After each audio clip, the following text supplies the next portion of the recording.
자, 여러분 시작합시다. 안녕하세요.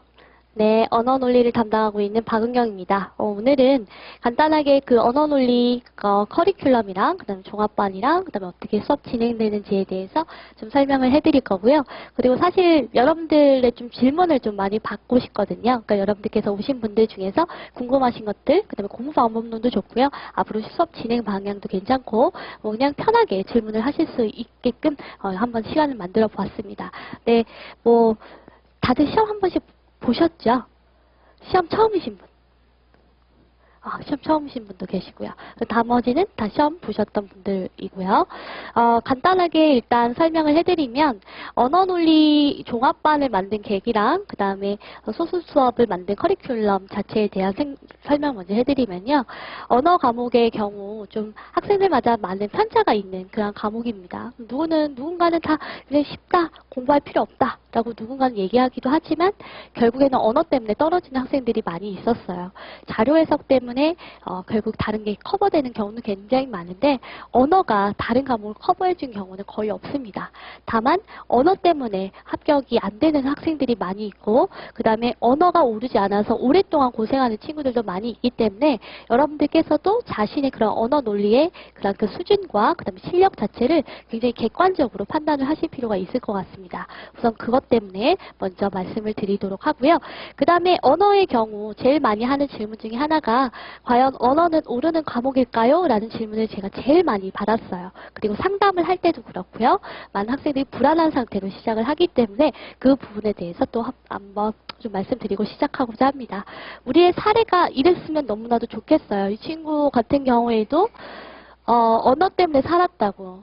저는 이제 여기에다 밑줄을 치고 싶거든요. 95점이 중요한 게 아니라 2015년에 75점 맞고 이게 더 중요한 것 같아요. 원래 잘했던 학생들이 90점 맞는 거 말고 원래는 조금 힘들어하고 어려워했던 친구들인데도 불구하고 이게 성승을 해서 90점 이상 받는 거. 올해 95점 맞았다고 하죠. 물론 올해 굉장히 어려웠던 시험은 아니었음에도 불구하고 70점대, 80점대도 굉장히 많았거든요. 근데 90점대가 나왔다라는 건 실수도 굉장히 안 하고 차분하게 잘 풀었던 그 친구들이 아니었나 싶어요. 이거 외에도 제가 얼마 전에 행시사랑 검색해 보니까 97.5 받으셨다고. 되게 높은 점수죠. 97.5 받은 친구가 제 강의 추천해줘가지고 제가 너무 감사했는데 그런 친구들도 있어요. 95, 97.5. 어떻게 보면 굉장히 높은 점수이긴 하죠. 근데 우리가 그 친구들을 통해서 다시 한번 점검해야 되는 건 원래 잘했던 애들인가. 원래 잘했던 친구들도 있거든요. 그게 아니라 노력해서 극복해서 그래서 좋은 점수를 받았는지가 굉장히 중요한데 이 친구들의 경우에는 공통적으로 처음에는 좋은 점수를 못 받았다가 열심히 공부하셔서 좋은 성적 받으신 분들이에요. 그래서 여기 계신 분들도 조금 더 노력해서 나한테도 이런 점수가 올 거라는 거 항상 생각하시면서 접근하시면 좋을 것 같아요. 95점, 97.5가 여러분들의 점수가 될 수 있는 그러한 계기를 저랑 함께 만들어 가실 수 있었으면 좋겠습니다. 자, 그래서 일단 당연히 올바른 접근법을 통한다면 당연히 오를 수가 있고요. 학생들 많은 후기들을 통해서 여러분들도 그러한 어떤 사례 중에 한 분이 되실 수 있으면 좋겠죠. 자, 그 다음에 그렇다면 앞으로 어떻게 접근을 하셔야 되는지 4단계로 나눠서 좀 설명을 해드리고자 합니다. 모든 학생들이 같은 성적, 같은 실력을 갖고 있는 것이 아니기 때문에 내가 어디서부터 시작해야 되는지도 달라요.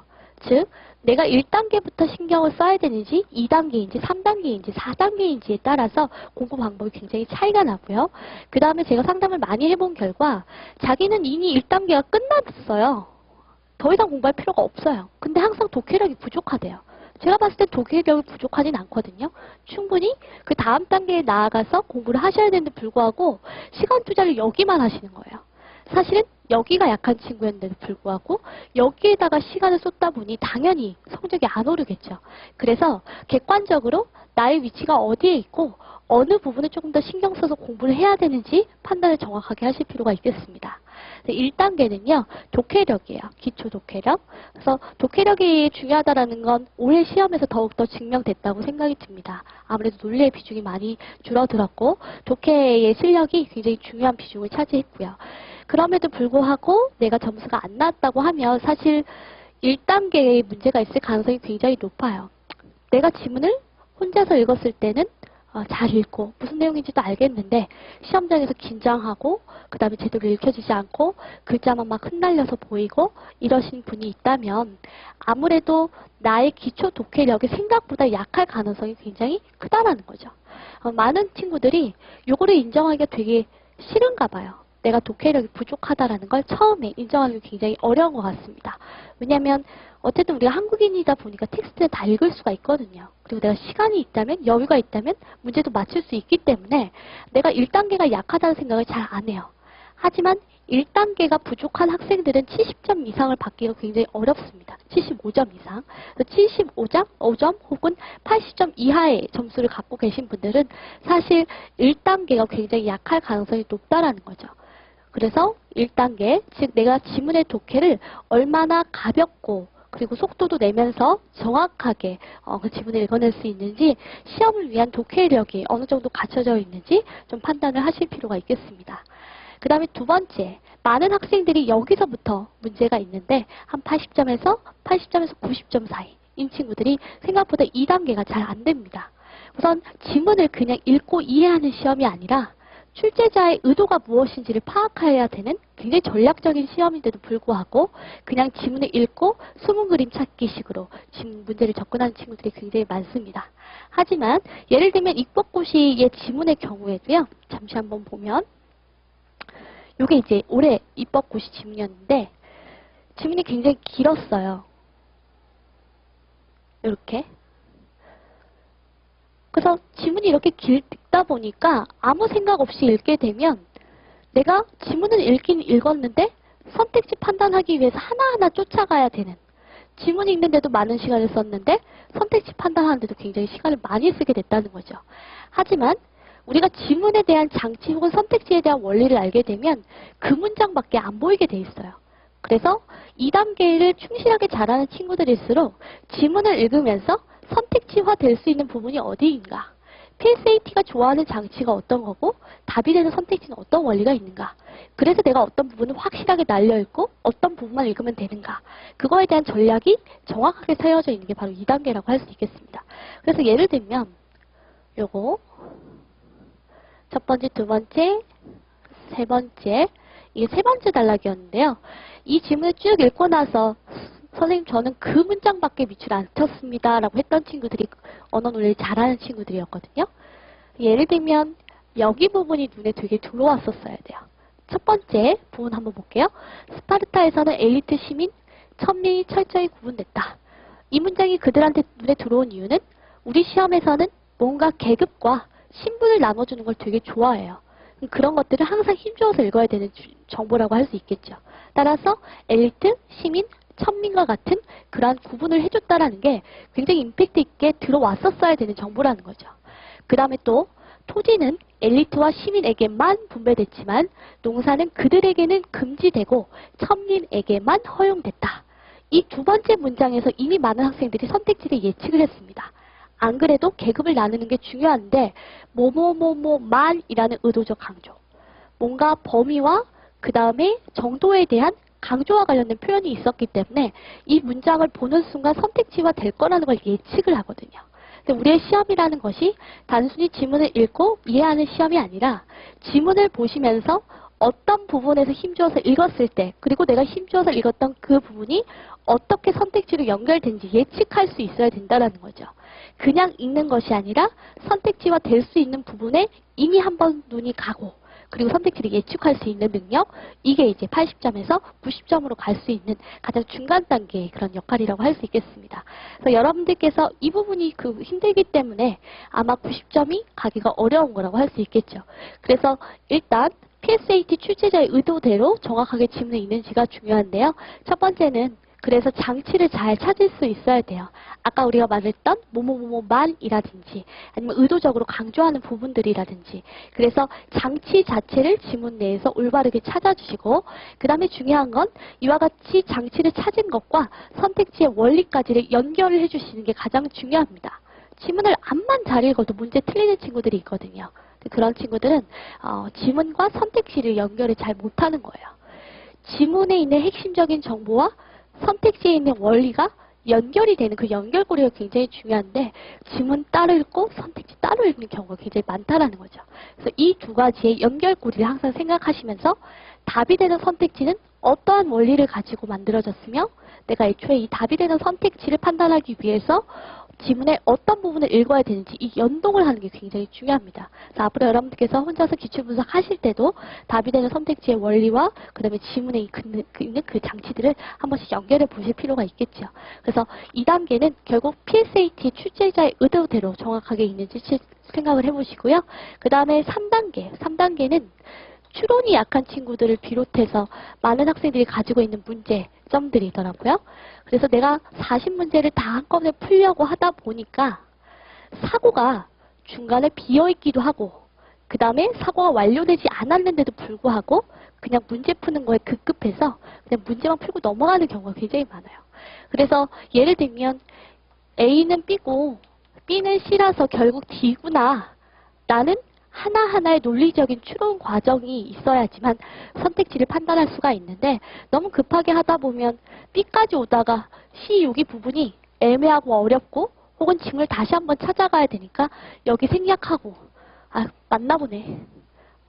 그런 거 같기도 하고 맞는 거 같기도 하고 그런 거 같기도 하고의 선택지 판단이 굉장히 많아질 때 굉장히 불안정해지거든요. 그래서 내가 논리적인 그러한 과정대로 진행을 하고 있으며 그 다음 제대로 사고를 완료한 상태에서 사고가 완료된 상태에서 문제를 풀고 있는지 체크를 좀 해주셔야 되겠습니다.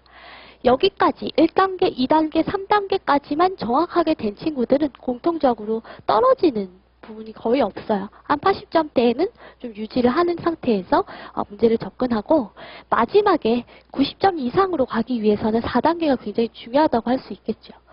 제가 여기에다 뭐라고 써드렸냐면 지금 감각 대 전략이라고 써드렸어요. 문제를 감각적으로 푸는 친구들이 있고 전략을 완벽하게 세워서 가는 친구들이 있는데 둘 다 좋은 점수 받을 수 있어요. 대신 둘 중에 하나를 정확하게 선택해야 돼요. 내가 감각적으로 풀을 건지 아니면 전략을 정확하게 짜서 1번부터 40번까지 완벽한 시나리오를 가지고서 접근을 할지 이 부분에 대한 판단이 서야 돼요. 그래야지만 시험장에서 내가 흔들리지 않고 풀 수가 있거든요. 그래서 이제 감각이냐 전략이냐는 마지막에 실전 연습을 하시면서 최종적으로 점검을 하고 많은 시뮬레이션을 거쳐서 들어가셔야 되겠죠. 생각 외로 4단계를 너무 소홀하게 가게 되면 기껏 기출분석 다 하고 공부 다 하고 강의 다 들었는데 시험장에서 실력 발휘를 못하는 경우가 굉장히 많아요. 무슨 얘기냐면 실전 연습을 안 하고 갔다는 얘기예요. 그게 모강을 좀 많이 풀어보실 필요가 있는데 모강 같은 경우에도 보통 학생들이 한 10회 정도 풀다가 짜증내고 들어가거든요. 근데 그러면 실전에 대한 감각을 연습해보고 훈련해보고 판단할 기회가 없는 거예요. 최대한 많은 선생님들의 다양한 모강들을 그 좋은 문제든 안 좋은 문제든 많이 풀어보고 가실 필요가 있습니다. 그래서 좀 안타까운 건 내가 어떤 단계에 있는지를 모르고 그냥 일반적인 학생들의 흐름이나 학원의 스케줄에 쫓아가다 보면 이도저도 아니게 작년과 똑같은 점수가 나올 수밖에 없고요. 내가 어떤 단계에서 어떤 거에다 더 힘줘서 공부를 해야 되는지 안다면 남들이 생각하는 그 일반적인 커리큘럼 말고 내가 필요한 거 빨리 당겨서 하면 돼요. 내가 예를 들면 이게 약하다. 그럼 이것과 관련된 강의 미리 작년 거라도 빨리 당겨서 들으면 되는 거고 이게 약하다. 난 90점을 위해. 그러면 빨리 감각과 실전을 위해서 감각과 전략을 위한 그런 그 실전 연습을 하시면 되는 거고 그리고 아예 내가 부족하다고 하면 차분하게 1단계부터 가시고요. 이렇게 해서 내가 어떤 단계에 어떤 그 접근법이 필요한지는 여러분들마다 모두 다르기 때문에 그거를 정확하게 판단하고 그 다음에 결정하실 필요가 있다는 거죠. 그래서 제가 얘기해드리고 싶었던 게 상담을 하다 보니까 작년에 굉장히 열심히 공부했대요. 뭐 했냐고 하니까 이거만 한 거예요. 그래서 안 오른 거예요. 근데 그 친구한테 필요한 건 3단계였거든요. 40문제를 풀 때 어영부영 사고 완료하지 않고 답 찍는 그런 나쁜 습관. 그것 때문에 점수가 90점이 안 넘은 건데 그 친구는 계속 1단계 하고 기출 분석하고 있었던 거예요. 그럼 그 친구는 90점 못 가겠죠. 그래서 제가 그 친구한테 1년 동안 앞으로 남은 시간 동안에는 다시 시험 보실 때는 너무 앞에 있는 부분들은 가볍게 빨리 끝내고 3단계를 위해서 한 문제 한 문제를 내가 어떤 논리적인 추론 과정을 통해서 사고하고 판단하는지 자기의 그 사고 과정을 드러내서 객관적으로 한번 평가해보고 구멍이 있지 않은지 판단해봐라. 이렇게 말씀을 드렸어요. 그래서 자기가 각각 어떤 부분이 필요한지에 따라서 공부 방법이 결정되기 때문에 그 부분들에 대해서 조금 생각을 해보실 필요가 있습니다. 그리고 우리 학원의 커리큘럼은 보통 1단계는 이제 입문 강의 여기 들어가고, 기본 강의가 여기 들어가고요. 그 다음에 심화 강의, 그 다음에 실전 모의고사. 이렇게 들어가요. 그래서 나한테 필요한 부분부터 시작하시면 가장 좋고, 그리고 처음 시작하는 분들이라면 1단계부터 쭉 따라오시는 게 가장 좋겠죠. 그래서 이렇게 그 공부를 위한 단계별 접근법을 빠르게 얘기를 해드렸습니다. 짧은 시간이라서 좀 급하게 설명을 드렸는데, 혹시 여러분들께서 지금 학원 커리큘럼에 대한 설명 들으시기 이전에 언어 논리에 대해서 궁금한 점 있으시거나 궁금한 점 있으시면 질문을 하셔도 좋을 것 같습니다. 질문 있으시면 하셔도 좀 좋습니다. 질문 있으신 분? 이렇게 하니까 다 저의 눈을 피하시네요. 그 질문은 따로 하셔도 됩니다. 이따 끝나시고. 눈을 피하시는 거 보니까 질문은 따로 없으셨나 봐요. 그래서 나중에 여러분들께서 저랑 수업을 하면 함께 배울 만한 여러 가지 포인트가 전략을 세우는 것들이에요, 사실. 저는 이제 팁을 알려드릴 거고, 학생들이 저한테 수기나 이런 것들을 보내주실 때 선생님의 그 모든 것을 다 채워하려고 하지 않았고, 나한테 필요한 것들만 골라서 하려고 노력했어요 했던 친구들이 좋은 점수를 받으셨거든요. 어쨌든 여러분들은 누구나 한국인들이기 때문에 다 글을 읽을 수 있고 완벽하게 언어 능력이 현저하게 떨어지시는 분들은 없어요. 그러나 시험을 위한 제가 팁을 드리는 것 뿐이고, 나의 어떤 습관이나 스타일에 따라서 필요한 그런 팁들이 있다고 하면 그것을 선택적으로 체화하셔서 자기 것을 만들어서 시험장에서 써먹으시면 되겠습니다. 예를 들면 지문에 대한 이야기를 한다면 지문도 유형마다 전략이 다 다르고, 그 다음에 선택지도 PSAT가 좋아하는 답이 되는 선택지의 원리가 다르고 오답 선택지의 원리가 다 달라요. 그래서 그러한 원리들을 정확하게 판단하시고 전략을 세우시면서 공부를 하실 필요가 있겠죠. 자, 그리고 오늘 그 설명회에서 사실은 하고 싶었던 여러 가지가, 그래서 결국에는 왜 종합반을 만드셨어요? 혹은 소수 집중 수업 커리큘럼이 어떻게 되냐? 요거를 많이 질문하셨기 때문에 그걸 간단하게 좀 설명을 좀 해드리도록 하겠습니다. 자, 아무래도 언어종합반의 경우에는 언어만이에요. 그러니까 이거를 만들게 된 계기가 결국에는 제 수업을 듣는 학생들의 대부분이 입문부터 쭉 따라가는 학생들이 굉장히 많았고, 이유는 언어라는 것이 하루아침에 뭔가 딱 팁만 알아서 되는 것이었다면 언어 성적이 처음부터 좋았겠죠. 그런데 보통의 학생들은 꾸준히 학습을 해야 되기 때문에 결국에는 1년 커리큘럼을 따라오는 친구들이 굉장히 많아요. 그래서 작년까지도 제 수업을 들었던 친구들을 보면 보통은 입문부터 쭉 가는 경우가 굉장히 많았고, 기본 강의에서부터 쭉 오는 친구들이 많았어요. 그리고 다른 학원의 종합반을 수강하면서 언어만 따로 제 걸 듣는 친구들이 굉장히 많았기 때문에 그런 친구들이 가격적인 혜택 이런 것들을 좀 주셨으면 좋겠어요 라는 이야기를 해서 언어 종합반을 만들었고요. 그 다음에 언어 종합반 듣는 학생들은 당연히 여러 가지 혜택들을 드리고자 학원에서 많이 배려를 해주셨어요. 예를 들면 스터디룸 같은 거, 제가 막 이해가 안 됐던 게 PSAT 철 되면요, 다들 그 독서실에서 스터디룸 잡으려고 밤새고 그러더라고요. 그게 조금 이해가 안 됐어요. 안 그래도 좋은 컨디션으로 시험장을 가야 되는데 그 독서실에서 그거 잡으려고 막 밤새서 막 줄 서서 막 너무 힘들게 스터디룸 잡으시더라고요. 그래서 PSAT 언어 종합반인 친구들은 PSAT 관련된 스터디를 하시는 스터디룸 이런 것들을 제공하고 여러분들께서 공부하실 수 있게끔 최대한 배려를 해드릴 거고, 그 다음에 당연히 1:1 클리닉이나 그 다음에 관리, 여기에서의 목표는 관리였기 때문에 상담이나 그 다음에 제가 1년 동안 쭉 끌고 갈 수 있는 그런 관리의 측면에 조금 더 무게를 두고자 합니다. 그래서 종합반은 여러분들이 알고 있는 일반적인 커리, 입문, 그 다음에 기본, 그 다음에 심화, 그 다음에 실전 모의고사를 하나로 묶은 게 언어 종합반이고요. 그 다음에 두 번째로는 소수집중반이에요. 소수집중반 같은 경우에는 지금 1단계의 경우에는 A반은 이미 마감이 됐고 B반도 거의 마감 될 거라고 하시더라고요. 항상 소수집중반 같은 경우에는 굉장히 빨리 마감이 돼요. 그래서 1단계부터 5단계까지 우리가 아까 제가 설명드렸던 단계별로 커리큘럼이 진행이 되고요. 일반적으로 그렇게 소수집중 수업을 하는 이유는 제 수업을 들어서 1차 합격했던 친구들이 그 다음에 또 듣기도 해요. 근데 저는 그게 되게 비효율적이더라고요. 감각을 되살리기 위해서 1차 합격했는데 2차 때문에 다시 시험을 봐야 되는 경우 또 학원 커리큘럼을 따라오는 게 좀 비효율적이라고 생각이 들어서 그런 친구들은 어쨌든 수업 한번 들었으니까 그러면 그냥 감각 한번 유지하기 위해서 일주일에 한 번씩 소수집중 수업하면서 감각 유지해라. 그래서 그런 목표도 있고요. 그다음에 두 번째는 정말 언어가 약한 친구들이 보통 혼자 공부를 하면서 내가 정말 정확하게 지문을 읽고 판단하는지 몰라요.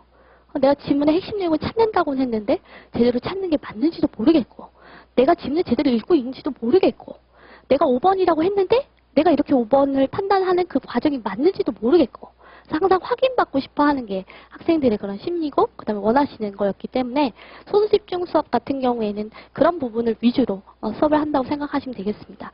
원리와 그런 어떤 그 이론들을 일방적으로 전달하는 수업은 아니고요. 그래서 촬영이 되거나 그러지 않고 저 혼자 수업을 하는 방식이 아니고요.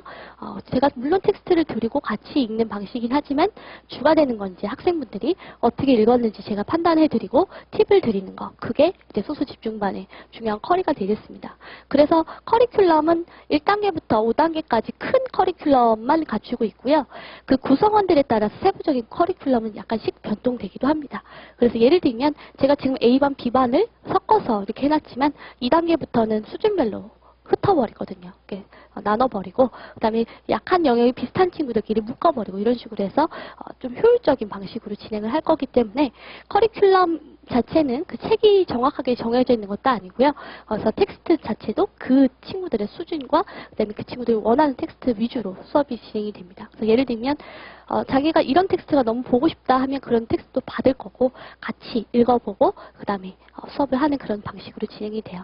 그래서 소수집중반 같은 경우에는 그 일반적인 학원에 있는 큰 커리큘럼보다 내가 그 하나하나를 정확하게 읽고 있는지 체크받고 싶고 정말 글을 못 읽고 좀 자신이 없고 좀 누가 옆에서 끌어줬으면 좋겠고 하는 친구들 그런 분들에게 좀 적합한 수업이 아닐까 싶습니다. 그래서 제일 질문이 많았던 게 소수집중반과 관련된 질문이었기 때문에 제가 인터넷이나 아니면 메일 통해서도 제일 많이 받았던 게 이 컬이어서 그것에 대해서 먼저 말씀을 드렸습니다. 그래서 큰 틀에서는 사실 소수집중반에 대해서 설명을 해드리고 싶었는데 이미 A반도 마감이 되고 이제 B반도 사실 금방 마감이 될 것 같아서 뒤에 부분들은 어떻게 진행될지는 이제 정확하게 알 수는 없지만 2단계, 3단계, 4단계, 5단계 커리 확인하시고 내가 그 단계만은 빨리 꼭 참여하고 싶으신 분들은 수업 신청하시면 되겠습니다. 그래서 이렇게 종합반과 소수집중반 크게 틀로 나누어서 관리가 들어가고 아무래도 소수집중반 같은 경우에는 더 여러분들과 만날 기회가 많기 때문에 제가 뭐 숙제를 내드린다든지 클리닉을 한다든지 하는 밀착적인 그런 관리가 더 가능할 거라고 생각이 듭니다. 그래서 다른 선생님들이 하는 뭐 스터디 뭐 이런 것들보다도 아마 그 관리라는 측면에서는 조금 더 신경 써서 들어가는 차별점이 있지 않을까 싶고 그 다음에 저만의 이상한 자랑이지만 노량진에서 1:1 클리닉을 처음 한 게 저기 때문에 그런 부분에 대한 자부심과 데이터와 그 다음에 친절함으로 그런 부분들 왜냐면 언어는요 제일 중요한 게 제 생각엔 여러분들 많이 봤던 게 도움이 많이 됐던 것 같아요. 많이 상담하고 그 다음에 케이스를 보니까 이런 친구들한테 이런 처방을 내렸을 때 이런 결과가 나왔고 이런 친구들한테 이런 게 또 안 됐고 이런 데이터가 이제 저는 나름 쌓였기 때문에 좋은 그런 상담이나 그다음에 그런 클리닉 처방들 이런 것들을 해드릴 수 있을 것 같아요. 그래서 이렇게 큰 커리 두 가지가 있다라는 거 설명을 드렸습니다. 정말 질문 없으신가요? 질문 없으세요? 네, 그러세요. 네. 그래서 끝나고 뭐 개인적으로 질문하셔도 되고, 그리고 뭐 언제든지 상담은 제가 열려 있긴 한데요. 이제 워낙 마지막으로 그 얘기를 해드리고 싶은 게 상담 신청이 굉장히 많이 들어와요. 메일이나 뭐 이렇게 심지어 제가 이제 학원 수업 끝나면 막 기다리고 계시고 이런 분들 되게 많은데 일단 제가 모든 분들을 다 상담을 해드릴 수가 없기 때문에 일단 한번 한정을 시킨 거예요. 뭐 종합반이나 소수집중반 학생들과의 소통과 그 다음에 관리를 1차적으로 약속을 드린 거고, 그 다음에 두 번째로는 제가 그 이외에는 정기적으로 아마 카페에다가 상담 신청하세요라고 제가 카페에다가 글을 올려드립니다. 근데 이제 기존에는 제가 꼭 뭐 어떤 수업을 듣는 학생들에 한해서 이렇게 했는데, 그게 아니라 카페에 가입되어 있는 분들이라면 그 공지사항 보시고 내가 상담받고 싶으실 때 신청하셔서 1대1 클리닉 받으시면 될 것 같습니다. 그래서 혹시 수업을 안 들으시거나 이런 커리를 안 쫓아오시는 분들이라고 하더라도 카페를 이용을 하셔서 상담 신청하시고 오시면 되겠습니다. 가끔 되게 무서울 때 되게 많습니다. 제가 이제 노량진에서도 강의를 하는데 갑자기 노량진에서 수업 끝났는데 막 어떤 학생들이 막 기다리고 있고 막 시험지 막 들고 있고 막 이러면 갑자기 이게 뭐지? 막 이렇게 생각이 들 때도 있어요. 그래서 심지어 제가 그 서울대 입구에서 정말 멍 때리고 서 있는데 선생님 잠시 상담해 주실 수 있어요? 되게 깜짝 놀랐거든요. 근데 이제 그 친구는 이제 가던 길에 저를 만나서 반가워서 그런 것일 텐데도 순간적으로 서울대 입구 역까지만 왔다고 해도 이제 직장이 아니니까 마음을 편히 놓고 이렇게 멍 때리고 있는데 쌤 이러면 진짜 저도 화들짝 막 놀라거든요. 그래서 아무튼 뭐 그렇게 듣는 것도 좋지만 이제 정확한 상담을 위해서 이렇게 신청하시고 오시면 더 좋을 것 같습니다. 자, 오늘도 제가 상담해드릴 수 있으니까 오신 분들 중에서 개인적으로 궁금한 거 있으시면 질문하고 가시면 되겠습니다. 자, 오늘 와주셔서 정말 감사합니다. 감사합니다.